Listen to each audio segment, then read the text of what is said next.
지금 세상이 요동치고 있죠. 100년간 유지되었던 달러 금융 시스템이 이제 대체되어지고 있습니다. 100년 중에 처음 50년은 근본이제, 그 다음 50년은 페트로, 즉 석유 달러.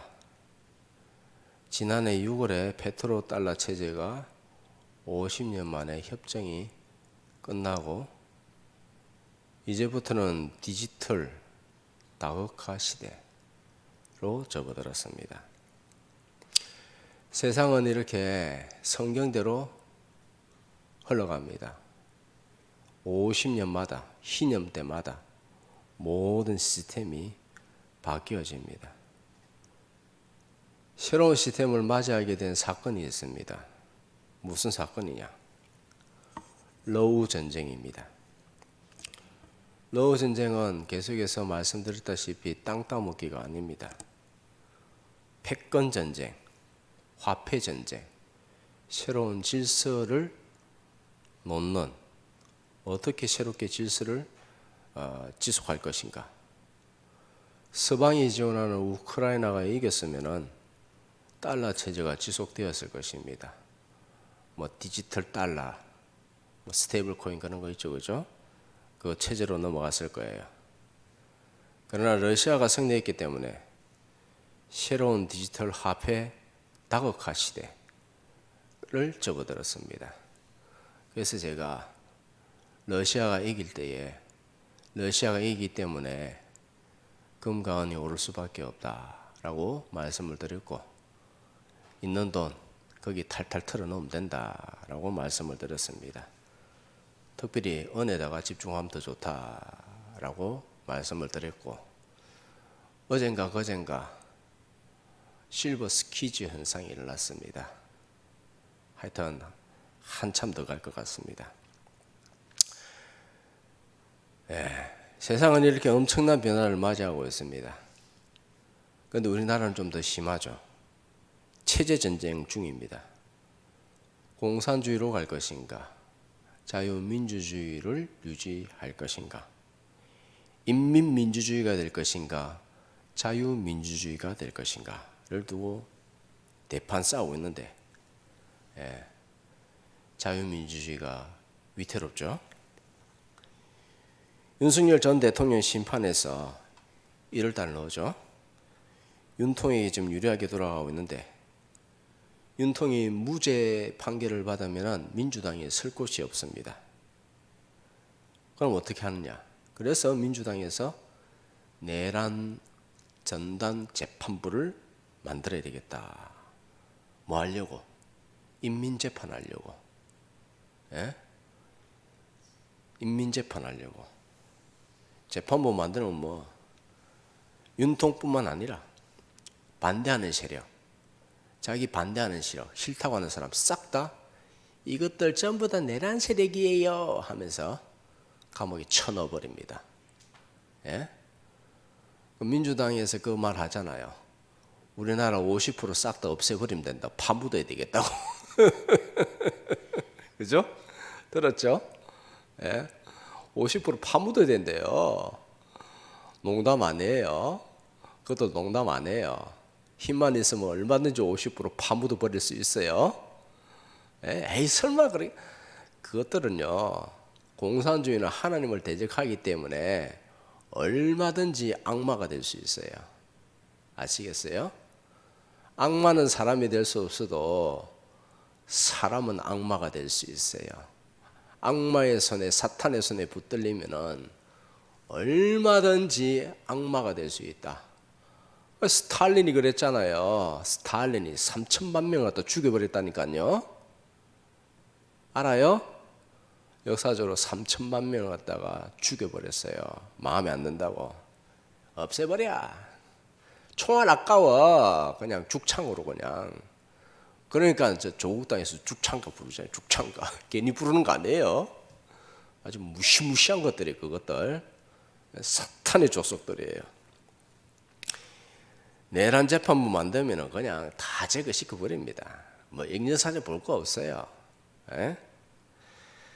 완전한 독재 체제로 넘어가는데, 그래도 우리가 기도할 것은 뭐냐 하면은 트럼프가 지금 부정선거에 대해서 모든 에너지와 힘을 다해서 뿌리를 뽑겠다라고 알고 있어요. 첫 번째 타깃이 베네수엘라예요. 베네수엘라만 그럼 연결되어 있느냐? 아니에요. 미국의 CIA 그리고 중국의 왕치산 다 연결돼요. 미국 그리고 한국의 이 시스템을 한국이 만들었어요. 예. 관리 감독 누가 했는가? 이 관리 감독은 왕치산 중국이 하고 바이든 시절 때 CIA가 그 모든 기술을 다 만들었어요. 삼국이 짝짝꿍 해가지고 이 공산주의 민주당, 미국의 민주당도 그렇고, 그런데 지금 이 모든 것을 다 뽑아내겠다. 예. 그러고 있는 와중인데, 그래서 우리가 기도해야 돼요. 우리나라의 향방이 얼마 남지 않았어요. 완전 자로 갈 것이냐? 아니면 다시 급하게 우회전할 것이냐? 아시겠죠? 예. 그런 상황에서 참 그렇습니다. 한국에 아주 엄청난 바람이 불고 있습니다. 엄청난 바람이 불고 있어요. 시대를 분별해야 되는데 이런 상황인데도 교회는 잠잠해요. 정치 얘기하면 안 된다고. 정치 얘기하지 마. 사람들 다 떠나가.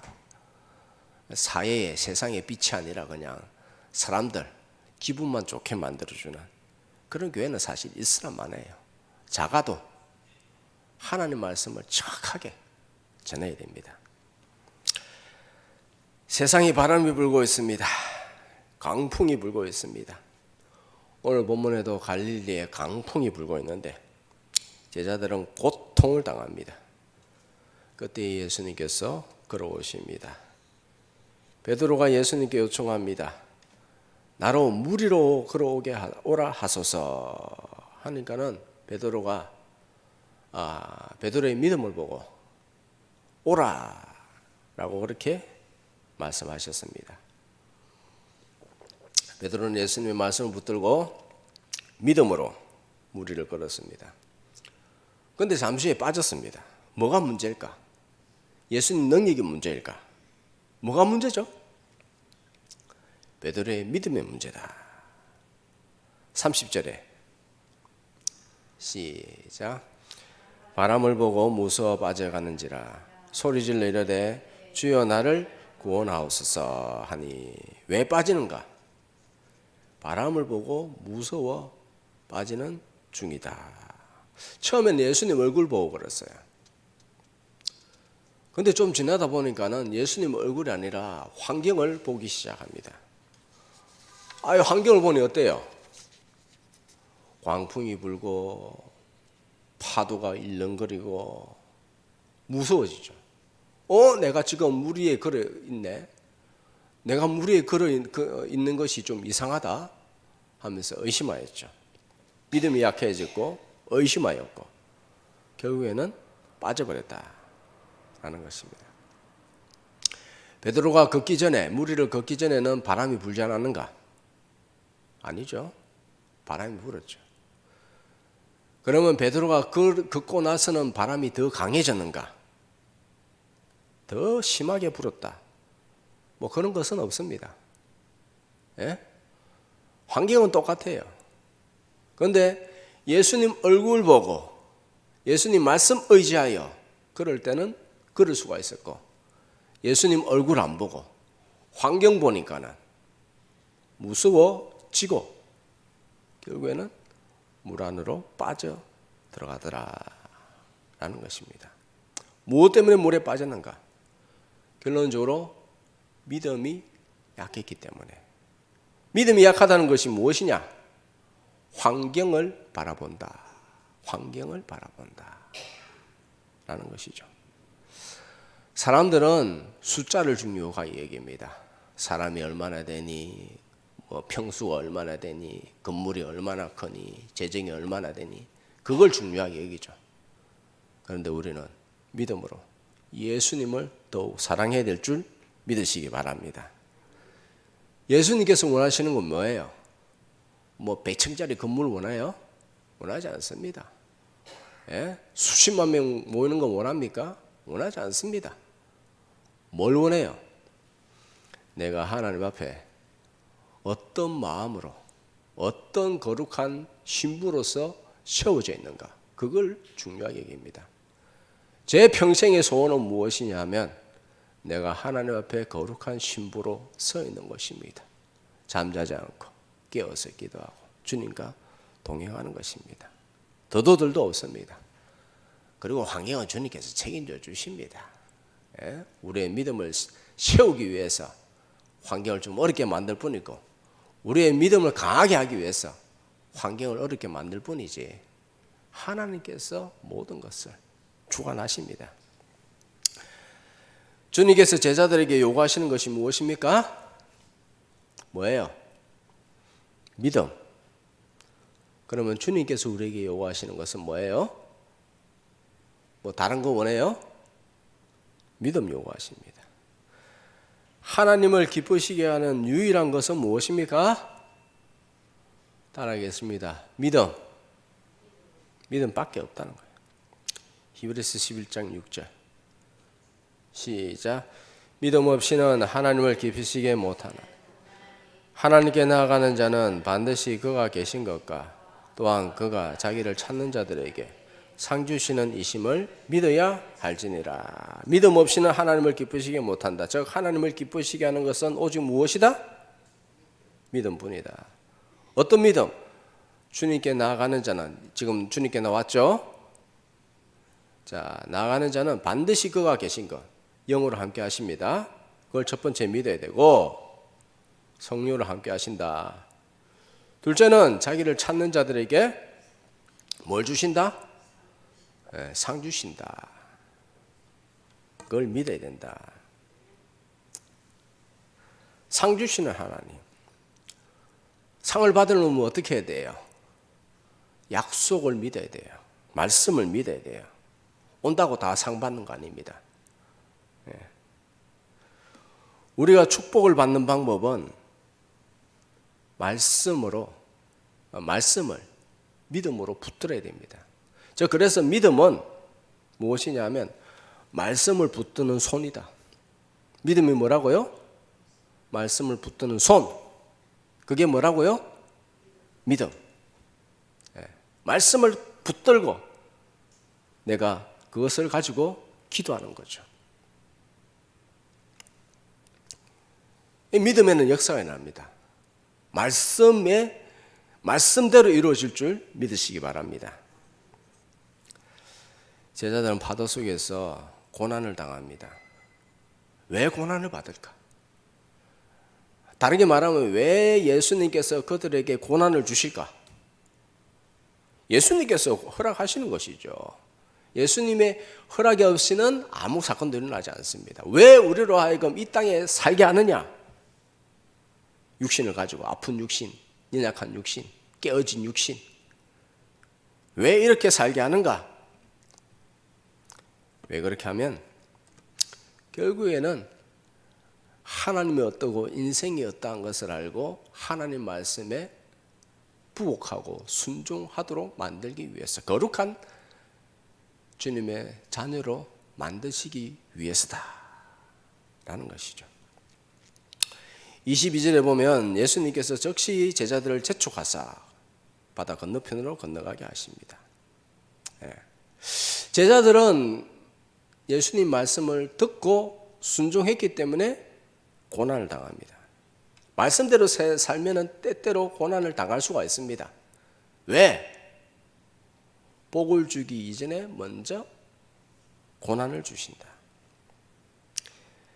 세상은 믿음의 사람을 미워합니다. 왜냐하면 우리와 그들은 다릅니다.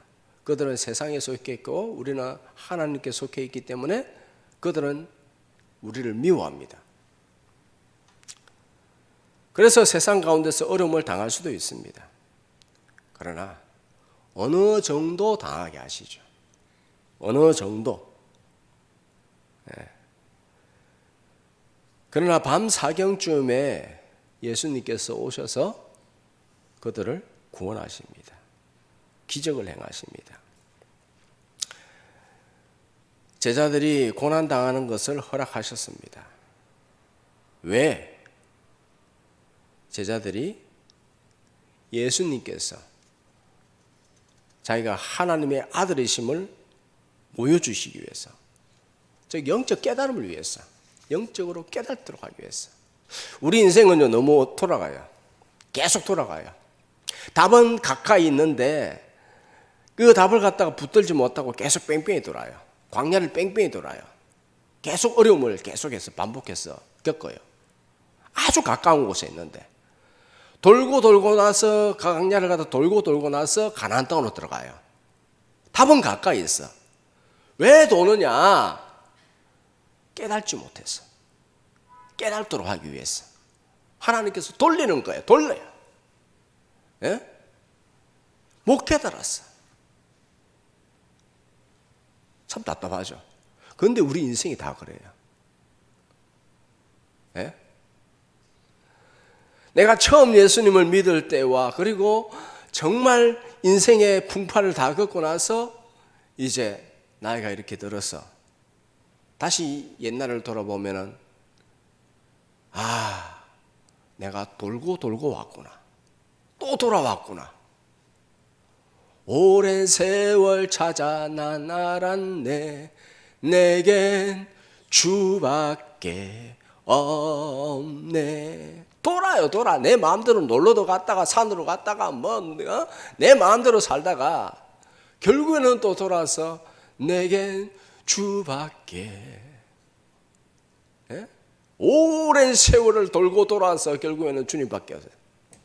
결국에는 인생의 목적이 예수님의 거룩한 신부로 서는 것밖에 없다 라는 것을 결국에 또 맞죠? 예. 저도 그래요. 예. 돌아보니까는 예수님 사랑하는 것밖에 없구나. 예? 외국에 가서 공부하고 이런저런 거 갖추고 그거 다 의미가 없구나. 예? 외모 가꾸고 사람들 인정하고 다 의미가 없어.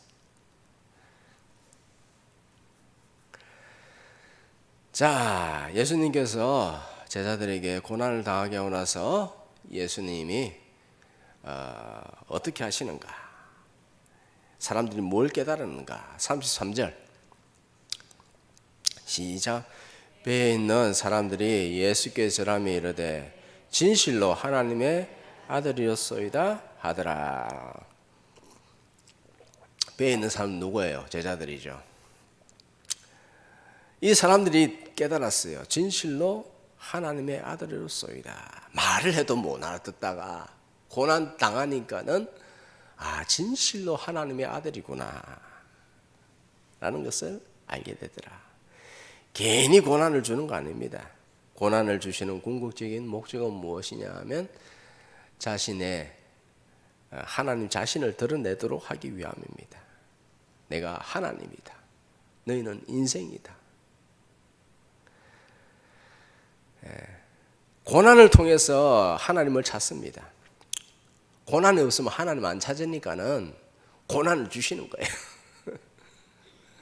맞죠? 예. 그렇습니다. 그러다 보니까는 하나님은 자기를 간절히 찾는 자들에게 자기를 드러내신다. 만나주신다. 예레미야 29장 13절에 너희가 온 마음으로 나를 구하면 나를 찾을 것이요 나를 만나리라. 누구에게 복을 주시는가? 간절히 자기를 찾는 자들에게 복을 주신다.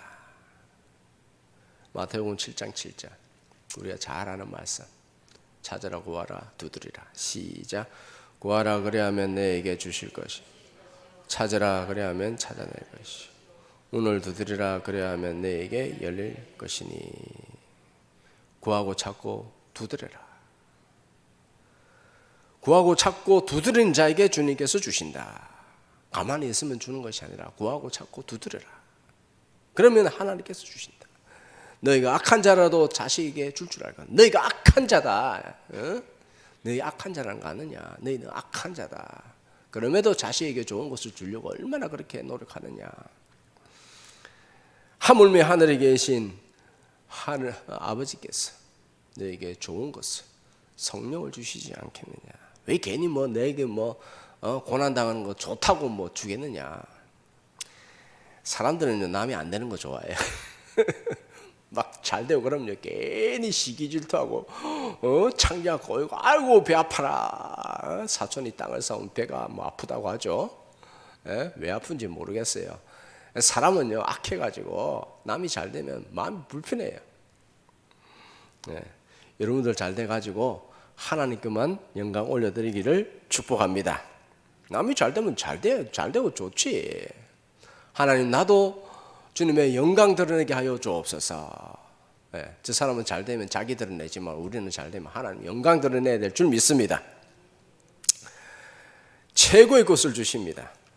그러하기 위해서는 우리는 하나님을 찾을 때에 예배 드릴 때에 마음과 뜻과 정성을 다해서 하나님 앞에 외쳐야 됩니다. 찬양 부를 때도 힘있게 하나님 나에게 주시옵소서. 믿음으로 고백하면 믿음으로 그 믿음을 기초로 해서 우리에게 가장 좋은 것을 주실 줄 믿습니다. 사랑하는 자를 징계하십니다. 사랑하는 자에게 고난을 주십니다. 예수님은 제자들을 사랑하셨고 그래서 고난을 주셨고 제자들은 풍랑 가운데서 예수님이 누군 줄 알게 되었다라는 것이죠. 자, 다시 물을 건넌 베드로로 이게 가장 중요한 거니까 좀 더 심층적으로 살펴보겠습니다. 어떻게 베드로가 무리를 걸을 수 있었는가?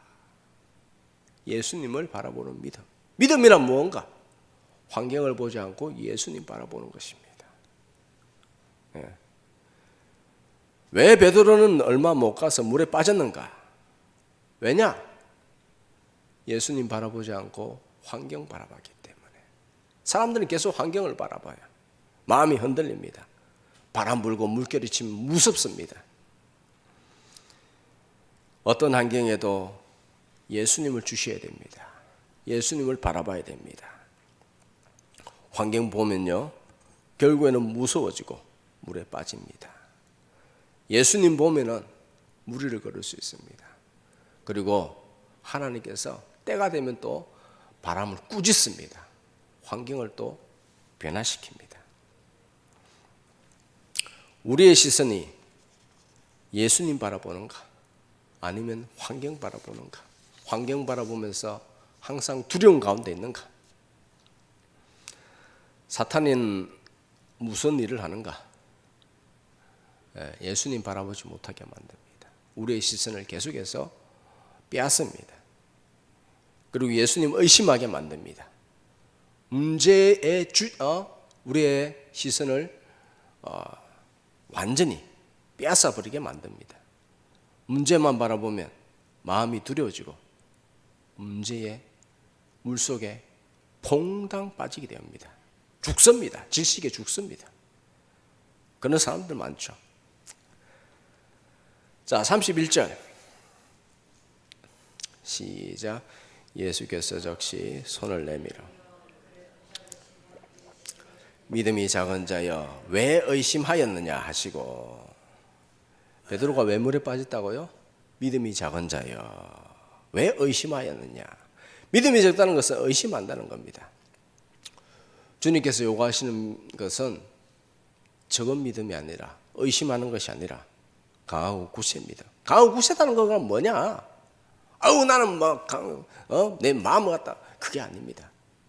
강하다 굳세다라는 것은 어떤 믿음이냐 하면 중간에 흔들리지 않는 믿음이에요. 예수님께만 내 시선이 고정되어지는 그런 믿음입니다. 끝까지 예수님 주시하는가. 중간에 힘들다 해서 포기하는 것이 아닙니다. 하나님께서 반드시 역사하신다는 믿음. 하나님께서도 계속 테스트 해보세요. 진짜 믿었는지 가짜인지 고난을 통해서 계속해서 테스트합니다. 그런데 내 마음에 변화가 없다는 것을 우리로 하여금 알게 하죠. 그것을 통해서 시험을 통해서 우리의 믿음이 강건해지고 우리의 믿음이 확실해진다. 그러면 그 테스트가 끝나고 반드시 그에 대해서 보상이 있습니다. 중간에 포기하면 안 됩니다. 강하고 담대합니다. 하나님께서 인정하시는 믿음은 중간에 흔들리지 않는 것입니다. 끝까지 가는 겁니다. 자, 28절에 보니까는 베드로는 예수님께 자기도 물 위에 걸어갈 것을 요구했습니다. 예수님 허락했죠. 베드로는 처음에는 말씀 의지해서 물 위를 걷다가 중간에 의심하고 물에 빠졌습니다. 자, 우리도 여기서 보면요, 사람들도 그렇습니다. 믿음으로 시작해야지 했는데 중간에 막 흔들리고 바람 불고 어렵고 막 그렇게 하니까는 중간에 포기하고 좌절해 버리는 사람들이 많습니다. 베드로가 물에 빠지는 이유는, 즉 사람들이 문제에 빠지는 이유는 무엇인가? 처음에는 예수님 말씀 의지합니다. 예수님 바라봅니다. 라고 그렇게 하다가 결국에는 물을 바라보고 환경 바라보고 환경 의지하고 환경이 점점 어려워지니까는 파도도 불고 바람도 불고 그러니까는 두려움이 생기고 결국에는 물에 빠지고 만다 라고 우리에게 말씀하고 있습니다. 16세기 때 일입니다. 독일의 종교개혁가 마틴 루터, 우리가 잘 알고 있죠, 그죠? 하나님께서 참 마틴 루터를 크게 사용하셨습니다. 마틴 루터가 종교개혁을 하면서 여러 가지 어려움을 당했습니다. 목숨의 위협을 당했습니다. 그를 죽이려고 하는 사람들이 시시각각으로 죽이려고 많은 시도를 했습니다. 마음이 의기소침해졌습니다. 굉장히 마음이 힘들었습니다. 그의 친구 멜링 히트론이라는 사람이 있는데 그에게 편지를 적었습니다. 나는 이런 지경에 있고 참 마음이 지금 너무 힘들다. 고통을 당하고 있다. 라고 여러 가지 자기의 일을 갖다가 일어나는 일들에 대해서 편지를 적어서 보냈습니다. 자, 그러면서 내용이 보니까는 당신은 이런 어려움들이 없느냐라고 그렇게 마지막으로 그렇게 물었습니다. 멜링턴이 답장하였습니다. 이렇게 답장했습니다. 언제 우리에게 문제가 없었던 때가 있습니까? 예? 언제 우리에게 문제가 없을 때가 있었냐? 문제가 있는 것이 문제가 아니라 문제가 없는 것이 문제다. 예. 진리대로 살기 때문에 문제가 생기는 거예요. 어려움이 생기는 거예요. 믿음으로 살기 때문에 어려움이 생길 수 있습니다. 종교개혁하면서 문제가 없는 것이 문제다. 이렇게 심각한데 지금 현재 문제 없이 그냥 편안하게 사는 저 사람들이 진짜 문제다. 문제가 없는 것이 문제가 아니다. 진리대로 살지 못하는 것이 저 사람들이 문제다라는 것이죠. 우리 인생에 문제가 있는 것이 문제가 아닙니다. 오히려 더 문제가 없는 것이 진짜 문제입니다. 세상은 이렇게 시끄러운데 교회는 너무 조용해요. 문제가 없어요. 일절 정치 얘기하지 마라. 지금 나라가 공산주의 체제로 넘어가고 있는데 내란 재판부를 만들겠다 하면서 50%를 파묻어 버리겠다라고 그렇게 하고 있는데 교회는 그냥 되지도 않는 말을 갖다 하면서 꼼짝도 하지 않고 있습니다. 조만간에 차별금지법 이 사람들 힘을 갖다 딱 얻고 나면요 바로 만들어 버립니다. 일도 아니에요. 예수님만이 구원이시다 하면 이제 교회가 뭐 없어집니다. 이제 얼마 안 남았어요, 사실. 거기도 뭐 대충 얼부분이 넘어가면 그 교회는 생존할 수 있어요. 어떤 교회 사랑의 교회 같은 거는 딱 WE 하면서 뭐 다른 곳에서도 뭐 구원이 있다 그 헛소리를 하고 있잖아요. 그런 것들. 이영훈 씨가 하는 뭐 어디예요? 여의도 순복음교회 거기 또 그렇게 하고 있잖아요. 그런 교회들만 있어요. 그게 교회예요, 그게? 진리를 버린 그게 교회예요? 진짜 교회는 다 문 닫아야 돼요. 손윤부 목사님 같은 경우는 이제 감옥에 가고 차별금지법 만들어지면요 그 교회 문 닫아야 돼요. 우리는 어떻게 될까? 예. 지금 진리가 위협하는 그런 상태에 있는데 교회에서는 입 꾹 다물고 있는 게 문제입니다. 문제가 없으면 오히려 더 영적으로 침체합니다. 문제가 없으면 기도 안 하고 마음이 교만해지고 등 따시고 배부르면은 영적인 잠을 자게 되고 교만하고 결국에는 타락하게 됩니다. 하나님 배도하게 됩니다. 하나님 대적하게 됩니다. 그래서 주님은 우리에게 계속 문제를 주십니다. 우리는 문제 가운데서 겸손하고 그것 때문에 기도하고 하나님의 은혜를 더 간구하면서 살아갑니다. 주님은 우리를 광야로 굽게 하십니다. 광야는 참 괴롭고 힘들어요. 외롭습니다. 광야는 사람의 힘으로 살아갈 수가 없습니다. 광야에서, 인생 광야에서 살아갈 수 있는 방법은 오직 예수님 주시하는 것밖에 없다라는 것이죠. 사람은 광야를 벗어나기를 원합니다. 그래서 광야를 싫어해요. 그런데 광야가 나를 살립니다. 십자가를 싫어합니다. 그러나 십자가가 나를 살립니다. 그리고 인생의 마지막에 고백합니다. 광야는 하나님의 은혜였습니다. 십자가는 하나님의 축복이었습니다. 말씀을 마치면서요. 문제가 아니라 문제가 왔을 때 문제밖에 보지 못하는 것이 문제다. 하나님이 보이지 않는 것이 문제다. 문제 자체가 문제가 아니다. 모든 문제의 원인은 우리 밖에 있는 것이 아니라 우리 안에 있다. 베드로가 물에 빠지는 것은 바람 때문이 아니요. 예수님 말씀을 의심하는 믿음 때문이었다.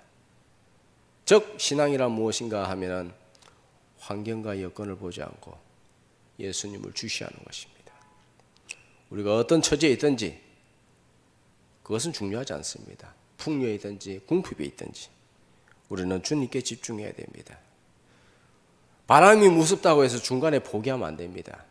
중간에 포기하면 물에 빠집니다. 영적 침체를 경험하게 됩니다. 그러나 끝까지 믿음으로 예수님 바라보면 예수님께서 강하게 붙들어 주십니다. 성령을 부어 주십니다. 미래를 알게 하십니다. 그리고 주님께서 그를 모든 면에서 부어해 주십니다. 은혜를 주십니다. 복을 주십니다.